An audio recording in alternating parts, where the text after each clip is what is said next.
விஜய்க்கு ஆதரவு தரப்போவதில்லை என அதிமுக தலைமை அழுத்தமாக தெரிவித்த பின்னரும் தாவேகாவுடன் இணைந்து செயல்பட சில அதிமுக எம்எல்ஏக்கள் விரும்புவதாக அரசியல் வட்டாரங்களில் பேசப்படும் நிலையில் அவர்களுக்கு பெரும் சிக்கலாக உருவெடுத்துள்ளது கட்சி தாவல் தடை சட்டம். ஒரு எம்எல்ஏ நினைத்தால் அவ்வளவு எளிதில் கட்சியை மாற்றிவிட முடியுமா? கட்சி தாவல் தடை சட்டம் சொல்வது என்ன?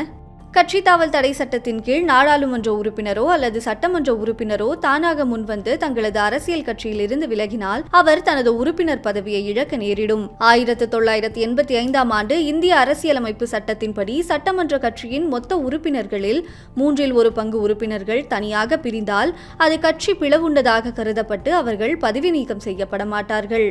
ஆனால் 91வது அரசியல் சட்ட திருத்தத்தின் மூலம் இவ்விதி மாற்றப்பட்டு மொத்த உறுப்பினர் எண்ணிக்கையில் 2/3 பங்கு பேர் பிரிந்தால் மட்டுமே அது கட்சியின் பிளவாக கருதப்பட்டு அவர்கள் பதவி பறிபோகாமல் தடுக்கப்படும்.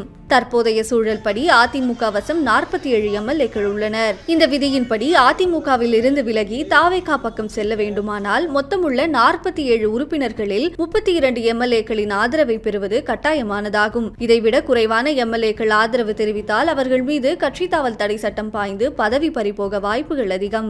1988இல் தமிழக சட்டப்பேரவையில் அதிமுக அணிகள் பிளவுபட்ட போது அப்போதைய சட்டப்பேரவை தலைவர் PH பாண்டியன் பல அதிமுக உறுப்பினர்களை அதிரடியாக பதவி நீக்கம் செய்திருந்தார்.